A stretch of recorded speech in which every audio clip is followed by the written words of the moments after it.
एक बार की बात है, रंजन और निरंजन नाम के दो भाई जंगल से गुजर रहे थे। उन्हें चलते हुए काफी देर हो गई थी। दोनों भाई थक गए थे और उन्हें भूख भी लग गई थी। भैया मुझे बहुत भूख लग गई है, क्यों ना हम खाना खाकर थोड़ा आराम कर ले, उसके बाद वापस गांव के लिए चलेंगे। ठीक कह रहे हो निरंजन, मुझे भी भूख लग रही है। यहाँ पास ही तालाब है, वहीं चलकर खाना खाते हैं।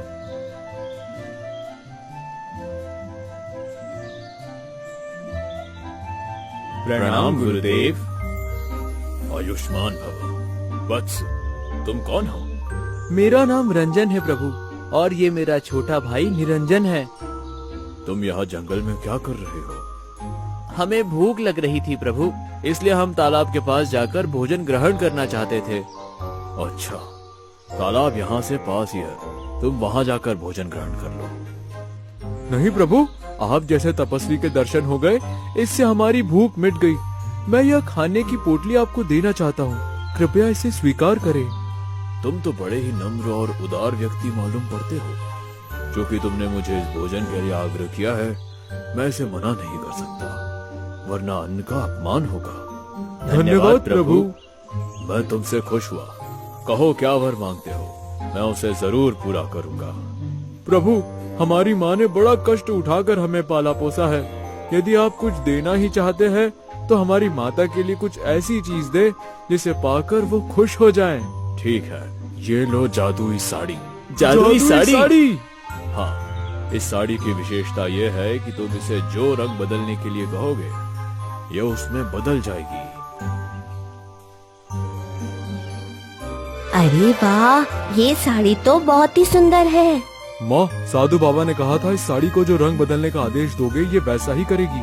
अच्छा, तो फिर मैं आदेश देती हूँ। हे साड़ी, मैं चाहती हूँ तो हरे रंग में बदल जा।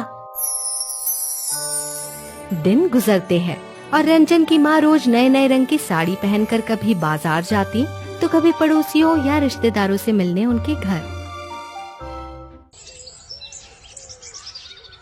ए जी, बड़े दिनों से मुझे मेरी माँ की याद आ रही है। हम कल ही मेरी माँ के यहाँ चलेंगे।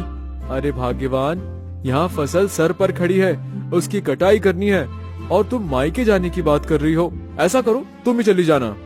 देखो, मेरे पास 2 ही साड़ी है। तुम्हारी माँ से कहकर कुछ दिनों के लिए मुझे जादुई साड़ी दिला दो। वहाँ किसी को भी नहीं पता चलेगा कि मेरे पास कितनी साड़ियाँ हैं। देखो, वो साड़ी मैं माँ के लिए लाया था। अगर तुम्हें वो चाहिए तो तुम माँ से मांग लो। अरे बेटा, मैंने सब सुन लिया। तुम्हें साड़ी चाहिए ना, तो ले जाओ, पर ध्यान रहे ये साड़ी जादुई है, इसका पता किसी को नहीं चलना चाहिए, ठीक है? हाँ माँ जी, आप चिंता ना करें। कुसुम साड़ी लेकर मायके चली जाती है। यहाँ रंजन और निरंजन फसल की कटाई में लग जाते हैं। कुछ ही दिनों में वो मंडी में फसल बेचकर अच्छे पैसे कमा लेते हैं। भैया, काफी दिन हो गए मैं चाचा जी के गांव नहीं गया। सोच रहा हूँ उनके पास चले जाता हूँ। उनका कोई भी नहीं है। आगे चलकर उनका खेत हमें ही संभालना है। यहाँ पर तुम संभालना, वहाँ पर मैं संभालूंगा। ठीक है, तो कुछ दिन रुक जाओ, उसके बाद चले जाना। दूसरे ही दिन कुसुम भी वापस आ जाती है। वो आते से ही अपनी सास को साड़ी लौटा देती है। फिर रात को सब लोग खाना खाते हैं और सो जाते हैं। दूसरे दिन, बहू, मैंने तुम्हें जादुई साड़ी दी थी, पर तुमने मुझे नकली साड़ी लौटा दी। नहीं माँ जी, मैं भला ऐसा क्यों करूँगी? मैंने आपको आपकी ही साड़ी लौटाई है। क्या हुआ माँ, ये शोर किस बात का? तुम्हारी बीवी ने मेरे साथ धोखा किया, उसने मुझे नकली साड़ी लौटाई। नहीं नहीं, ये झूठ है। भाभी, मेरी माँ कभी झूठ नहीं बोलेगी। सच्ची सच्ची बताओ, असली साड़ी कहाँ है? निरंजन, ये क्या तरीका है तुम्हारी भाभी से बात करने का? चलो अभी माफी मांगो। अरे वाह, पहले भाभी से कहो कि माँ की साड़ी लौटाए। कुसुम के पास केवल 2 साड़ी है, तो फिर वो लौटाएगी कहाँ से? मैं कहती हूँ कुसुम के पास 3 साड़ियाँ हैं, जिनमें से एक मेरी है। ये बुढ़िया झूठ बोल रही है। मेरे पास केवल 2 साड़ियाँ हैं। ओफो, झगड़ना बंद करो। चलो मेरे कमरे में, अभी पता चल जाएगा। लेकिन मैं सच कह रही हूँ, कमरे में जाने की क्या जरूरत है? देखा, चोर की दाढ़ी में तिनका। नहीं कुसुम, अभी के अभी दूध का दूध और पानी का पानी हो जाएगा। चलो। सभी लोग कुसुम के कमरे में जाते हैं वहाँ बिस्तर पर 3 साड़ियाँ पड़ी होती हैं। ये देखो, ये रही तीसरी साड़ी। तुमने ऐसा क्यों किया कुसुम? तुम्हें चोरी नहीं करनी चाहिए थी।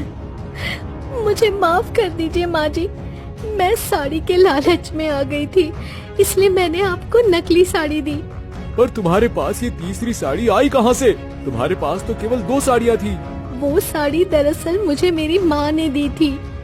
अरे बेटा, मेरे बाद जादुई साड़ी तेरी ही होने वाली थी, फिर ऐसा करने की क्या जरूरत थी? मुझसे भूल हो गई माँ जी। कोई बात नहीं भाभी, गलती इंसान से ही होती है। ये लीजिए आपकी साड़ी। पर बेटी, ये कैसे पता चलेगा यही जादुई साड़ी है? अरे माँ, तुम अभी साड़ी को आदेश दे दो, वो रंग बदल देगी।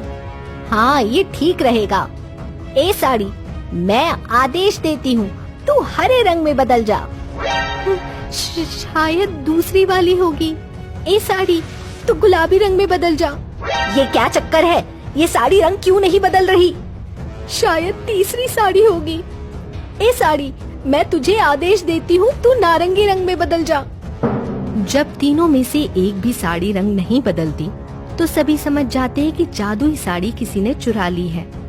घर के सभी सदस्य एक दूसरे को संदेह भरी निगाहों में देखने लगते हैं। साड़ी चोर का पता लगाने के लिए सभी लोग साधु बाबा के पास जाते हैं। तुम सभी लोगों के मन में चोर है, इसलिए तुम लोग एक दूसरे पर विश्वास न करते हुए मेरे पास आए। हम क्षमा चाहते हैं प्रभु, लेकिन कृपया हमें इस मुसीबत से बाहर निकालो। देखो, मैं कुछ नहीं कर सकता, तुम खुद की सच्चाई बता दो। क्या तुमने साड़ी चुराई है? नहीं। तुमने? नहीं। तुमने? नहीं। तुमने? नहीं।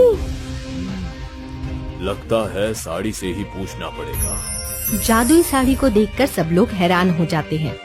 हे जादुई साड़ी, मैं तुझे आदेश देता हूँ, तू अपने चुराने वाले को खुद पहचान। साधु का आदेश पाकर साड़ी सबसे पहले माँ के सिर पर हवा में स्थिर हो जाती है। क्या इसने साड़ी चुराई है?